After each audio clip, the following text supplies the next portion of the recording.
Our reading this morning is titled, For What It's Worth, The Curious Case of Benjamin Button, a screenplay by Eric Roth. This is Benjamin speaking. For what it's worth, it's never too late, or in my case, too early, to be whatever you want to be. There is no time limit. Stop whenever you want. You can change or stay the same. There are no rules to this thing. You can make the best of it or the worst of it. I hope you make the best of it. I hope you see things that startle you. I hope you feel things you've never felt before. I hope you meet people with a different point of view, and I hope you live a life that you are proud of. And if you find that you are not, I hope you have the strength to start over again. Here ends our reading. There's a French proverb that says, gratitude is a memory of the heart. La reconnaissance est la mémoire du cœur. And my heart remembers a kerosene heater whose warmth and light lends itself to worship on cold nights in Brooklyn, in a basement, in an old tenement building. My heart remembers that place, and I'm grateful for those memories. The basement was a large room with the kind of wood paneling that is neither wallpaper nor wainscoting, but some strange hybrid. The ceilings were low, and they were made with the same hummus panels that we have in our fellowship hall downstairs. The room was lit by rows of fluorescent lights, and on the floor was wall-to-wall red commercial-grade carpet. It is always cold and it is always night when I remember that place. But the amber glow of the kerosene heater created in my mind and in the minds of the people gathered there the image, maybe the illusion of warmth and welcome. The room was filled with women in sweaters and coats, some small children, and a boy. All of the women there were Haitian immigrants, and they sat on folding aluminum chairs on handmade cushions that they handmade themselves. In that basement, they told stories and sang songs and clapped their hands, becoming filled with the Spirit, raising their arms high and raising their praises up to the glory of God. They made their fervent prayers for deliverance, fervent prayers of gratitude for the faithfulness shown to them. This was the first church that I knew. And the pastor of that church was my grandmother, the Reverend Lorraine Gregoire. The kerosene heater no longer burns in that church, and the basement is not used for that purpose any longer. But somehow that glow of the amber light still burns in my heart. In later years, the church, the Assembly of God, moved up in the world from the basement to a storefront several miles away. And my grandmother, who died some 7 years ago, had no plan for succession, but the church still meets. Often the services are lay-led, or they might invite guest preachers to come in. I've never been invited. The Assembly of God Pentecost is where my journey down the path to ministry began, and it is in a real sense, it is where my ministerial creation story begins too. You see, our memories make us who we are.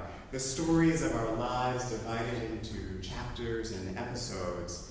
Taken together, they comprise this tapestry of our lives. They make up that mythic and heroic past that conspires to create our future.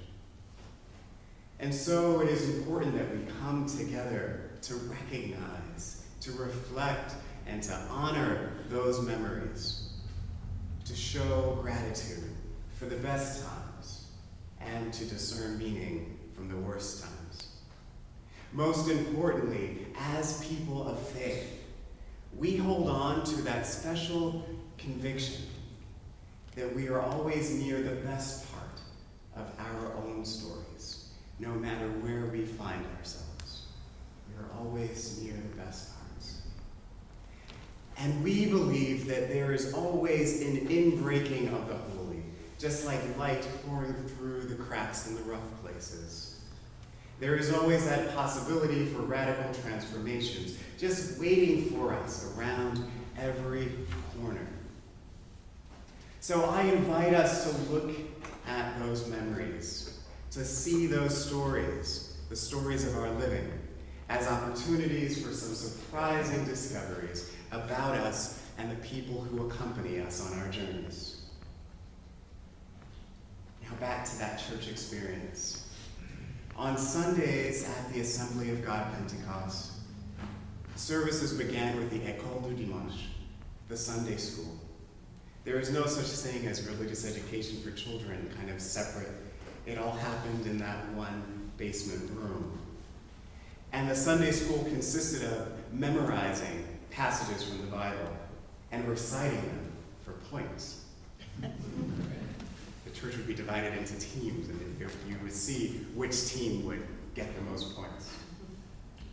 And the children who were there showed varying degrees, varying shades of boredom and distraction, from kind of like the mildly bemused silence to the outright meltdowns. However, on one particular Sunday, after the recitation, people had the chance to ask questions about the meaning of the passages that they were memorizing on a particular day. And the pastor, my grandmother, would offer some authoritative commentary. One time, the passage was from the Gospel according to John, and it read something like, "I am the way and the truth and the light, and no person, no man comes unto the Father except through me." This is Jesus, the Christ, talking. So this message was actually quite simple. There's only one way to get to heaven, to be rewarded with paradise, and it was through belief in Jesus. And everyone in the church understood that message. It was pretty clear. But one person asked, what happens to people of other faiths? And the pastor explained that the Christian message is available to all, and that there were churches and televangelists and Bibles in every languages, and missionaries all over the earth spreading this message, this one true message. And that seemed reasonable to everyone gathered there that Sunday. Everyone except me. Now, normally I didn't pay much attention to the memorizing and the reciting. In fact, I didn't really pay much attention to what it is that I called my faith and my belief. I just took it for granted. It just was. But that changed. And I asked you a question. Accepting that it's true that everyone alive now has access to this saving message, I asked, what about those who lived in a time before Jesus? What about people who lived on islands before missionaries ever had a chance to visit them? People who had lived for generations, for centuries, without this saving message. And the answer that I received was that they too would go to hell for lack of knowledge of the saving faith. And my 13-year-old self thought, wait, that doesn't match up with my understanding of God. Didn't you tell me that God was all-loving, all-knowing, and all-powerful? It just didn't add up for me. I was 13 years old. And I thought about my Jewish school teachers. I grew up in Brooklyn. I thought about the Korean grocers. I thought about the Palestinian grocery store guy.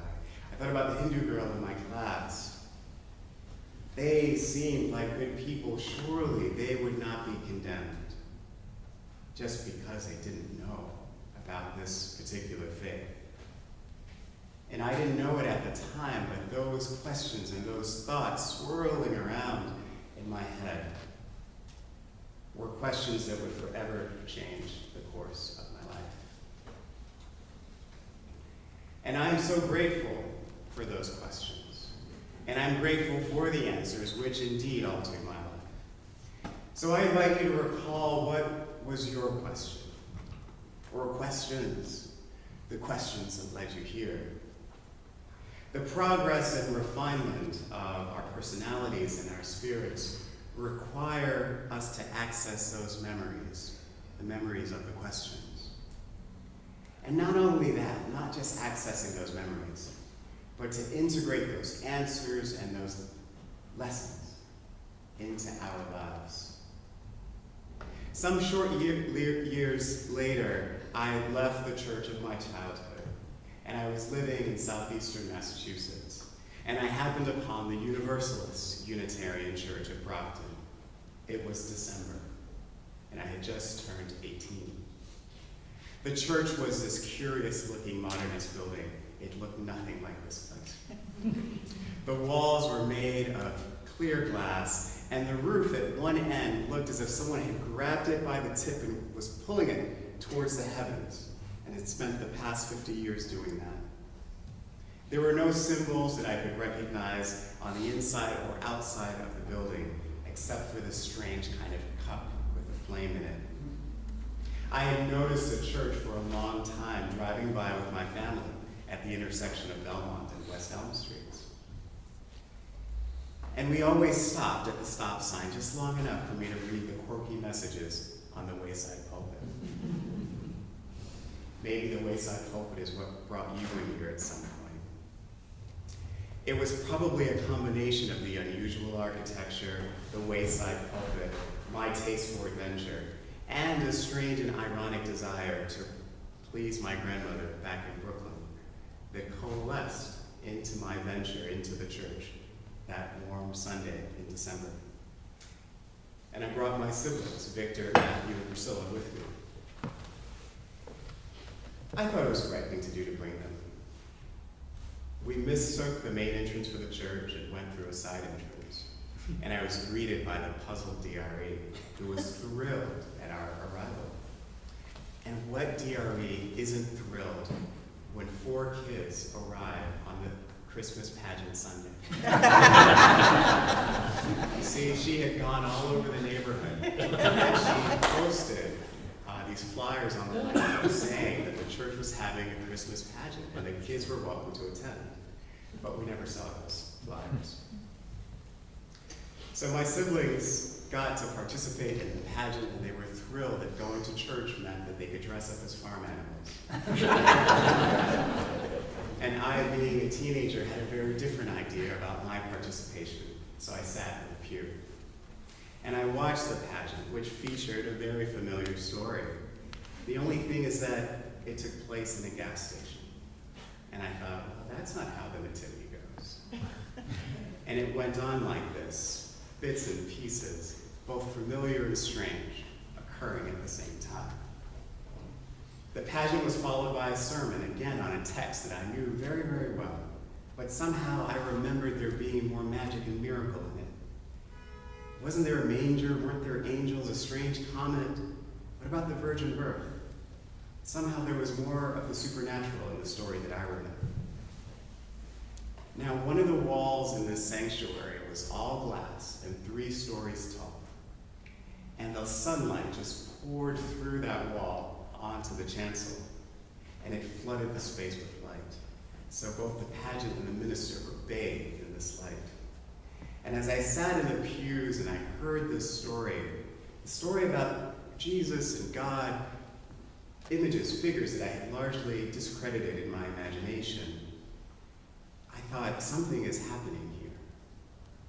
You see, at that moment in my life, I was transitioning from something like a neo-pagan Wiccan to a secular humanist. But that didn't matter, because I wasn't asked to accept or believe in any particular doctrines. The only thing that I was asked in that moment was to be fully alive and to live this life on purpose. The minister, Reverend Newport, he talked about how every child is special and how each birth is an opportunity to celebrate the beauty and the power and the magic of life, this life. He spoke about people caring for each other. And this time, this story, a story that I had heard so many times growing up, took on a new and far deeper meaning. No longer was it part of this obscure divine plan to reward some and condemn the great many. It was something more than that, something I could relate to and experience right here, right now. So I joined that congregation a few months later and quickly became active on the RE committee, becoming what they call the Commissioner of Religious Education.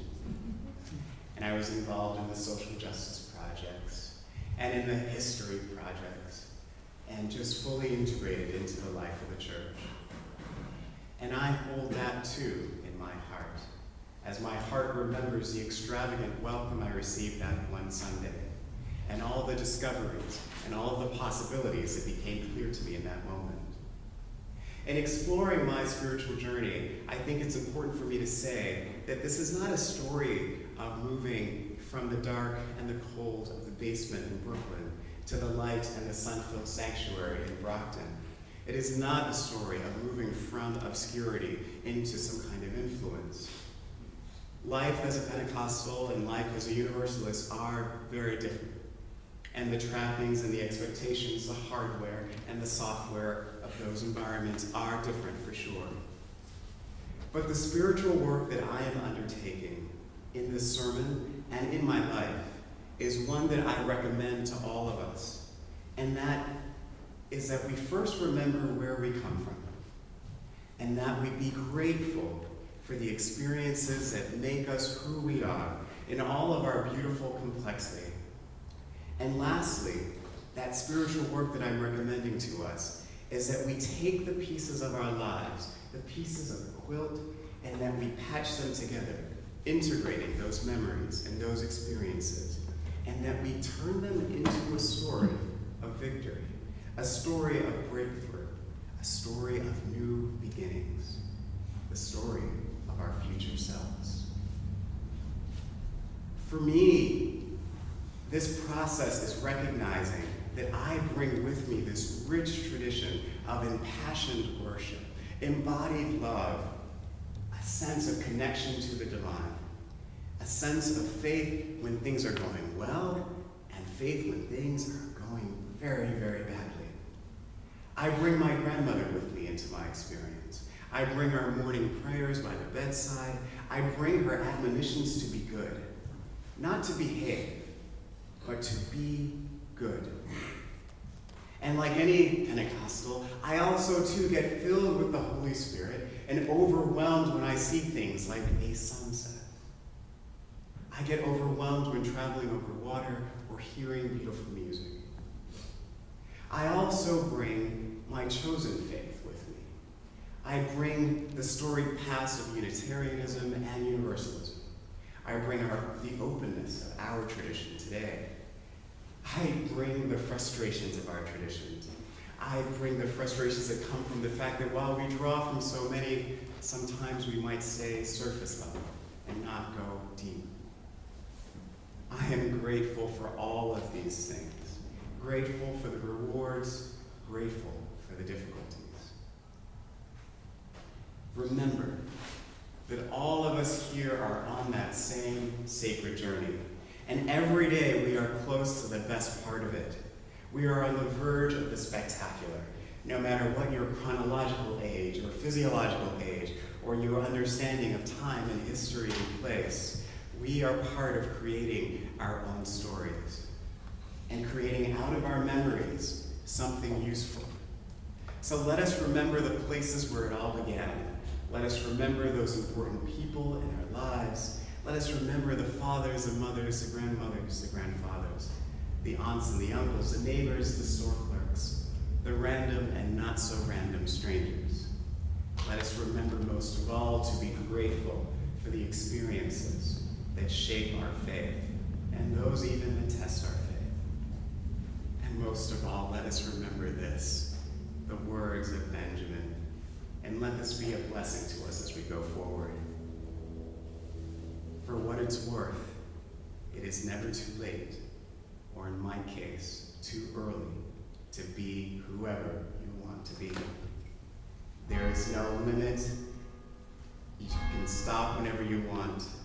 You can change or you can stay the same.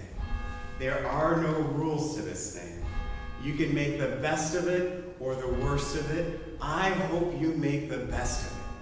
I hope that you see things that startle you. I hope that you feel things that you've never felt before. I hope that you meet people with a different point of view. I hope that you live a life that you are proud of. And if you find that you are not, I hope you have the strength to start over again. May it be so.